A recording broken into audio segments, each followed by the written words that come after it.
Our next speaker is Mr. Ahmadul Haque. He is the head of office and director of and deputy secretary of Ministry of Disaster Management and Relief in Bangladesh. He's going to present 2021 UNPSA winner case, which is advancing gender responsive public governance through the cyclone preparedness program. Okay, Mr. Haque, the floor is yours.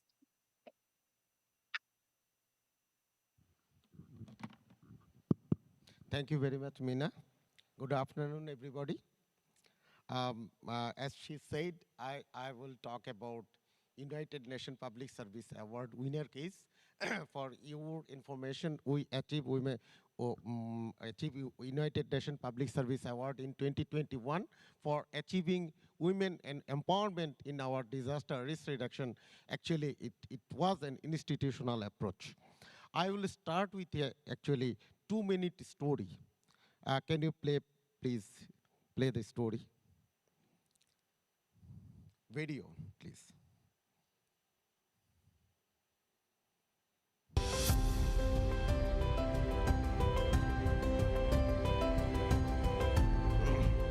In Bangladesh, women were once identified as the most vulnerable to disasters, but that scenario is substantially changed. CPP, established by the father of the nation, Bangabandhu Sheikh Mujibur Rahman, is stepping in its 50th year. The organization is now recognized as a global role model. This achievement goes to the credits of all dedicated volunteers, including 27 life sacrifice souls. Today, 76,000 volunteers are working in this program, half of whom are women. The women volunteers, equipped with proper training and skill, are now ready to combat cyclones. It is an unprecedented development in gender equality. To bring this parity of women in CPP, Honorable Prime Minister Sheikh Hasina inaugurated inclusion of new 18,505 women volunteers on International Day for Disaster Risk Reduction 2020. The widespread participation of women volunteers has led to a significant increase in mass awareness on cyclone preparedness in the coastal areas, particularly among the female population. As a result, the number of women and child deaths in cyclones has reduced remarkably. Women who used to be considered as the most vulnerable are now leading half of the response force. Transforming from a homemaker to a responder, CPP women volunteers are working as agents of change. Thus, Bangladesh is moving towards a gender-responsive, sustainable development.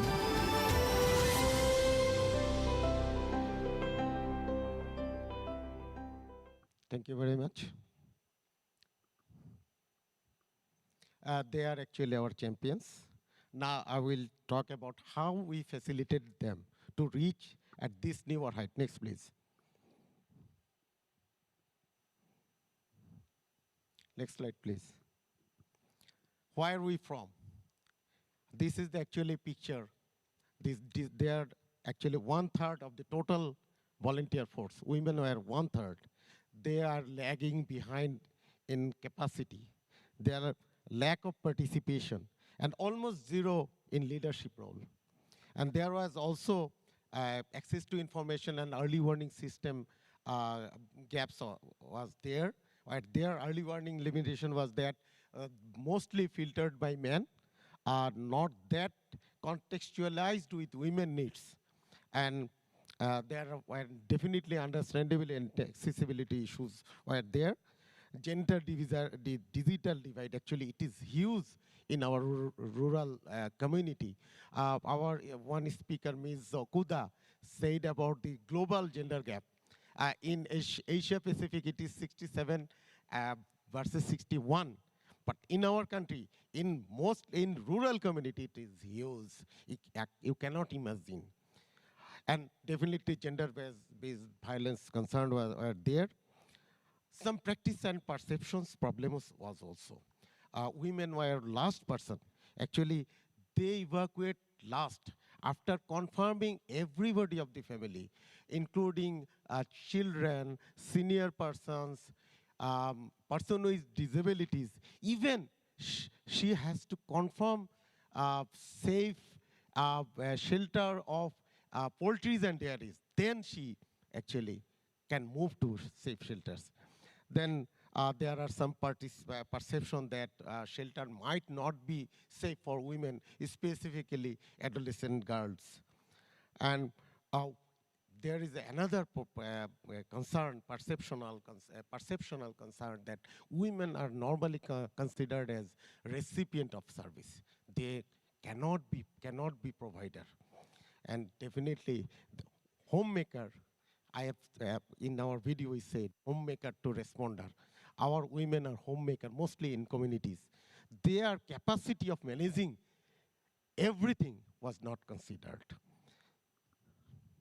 Next, please. What to change and how? We took threefold measures. A quantitative and qualitative approach as capacity enhancement. We increased participation and, of course, leadership role. We had some policy interventions. Quantitative measure, actually, I have said they are one-third. We brought parity in numbers. Then qualitative approach are training, motivation, changing role, enhancement of leadership. These are our techniques. We equip them with customized, personalized gear. Development of gender responsive early warning message. This is very important. I have said that our previous early warning system was filtered by men and not women contexted. Now we make it women context and easy, understandable for women, and of course there are relevant guidelines for women and adolescents girls. So we also build some social measures through advocacy and engagement. Next. Now, two guiding questions were actually thrown to me. I will try to answer how the success of cyclone preparedness program can serve as a model for advancing gender responsive public service. We want to share some success of our program. Engaging community. We are the community-based volunteer program, disaster risk management program since 1972. We have more than 50 years experience. We engage community. We give them ownership for the community, by the community. Another knowledge is, if proper knowledge and tools you can give to a community, they can be self-reliant and self-sufficient. Significance and good governance and legal framework. Then pathway to showcasing real sense volunteers. Our volunteers are actually real sense volunteers. They are disaster volunteers. They are definitely have clearly no pay volunteers. Pathway to empower through volunteerism. It is a very, our significant lesson. A common person can be a savior in a disaster scenario. This is actually pathway to empower a community. Then recognition. A simple bravo, a simple word, bravo, is enough to motivate a volunteer. Then our model is replicable. Lessons of our gender responsive effort, we want to share, the women were there. They were always there, but in limited number and limited capacity, just to empower them. Then women-friendly early warning system, I have just said, contextual, making it contextual with accessibility and understandability. And gender responsive evacuation and shelter management, we already developed, and we definitely address gender-based violence. Second question to us is, what is specific as strategies and initiative that can be adapted? Our minimizing perception, I have said some perception problems, so campaign and awareness, huge campaign and awareness is required. Counting the potentiality of women, homemaker to disaster responder, this is very key message. Just their potentiality has to be counted and give them motivation for changing role. It is not easy task to bring a woman in a disaster scene. Then showcasing our champion as role model, And definitely some other balancing, I have said earlier, aligning community and society through advocacy. It is very important. We already have some benefit, achieved benefit. Next, please. The table in the bottom, or it was also in our audio visual, how the death toll in cyclone declined. In 1970, 1 million people died. The ratio was 14 women is to 1. Then in 1991, we managed to bring down 5 is to 1. And now it is in balance. It is a huge quantitative development, actually. Next, please. I'll say now a few words about what way forward. I have said it is a institutional approach. It might be scaled up throughout in whole disaster risk reduction system. And another important thing is that change agent. We are graduating community women through our volunteers, through yard meetings, some contextual knowledge we are delivering. Thank you very much.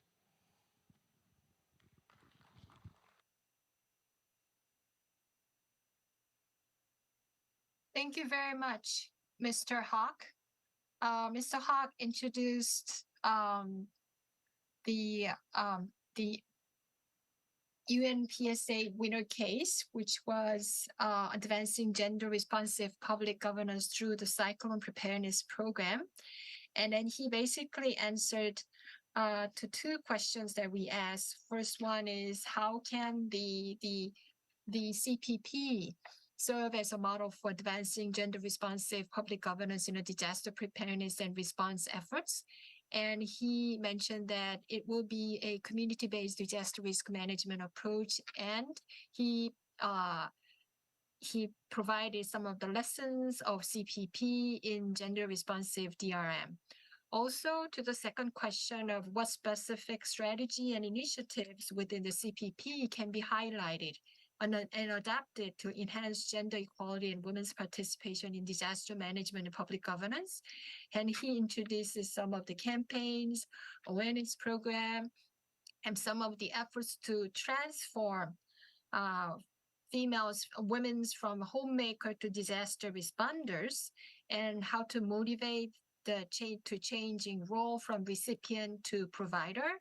And he also showcased the champions to follow as role models, and also guiding with policy framework, as well as aligning community and society through advocacy. Thank you very much for your wonderful presentation.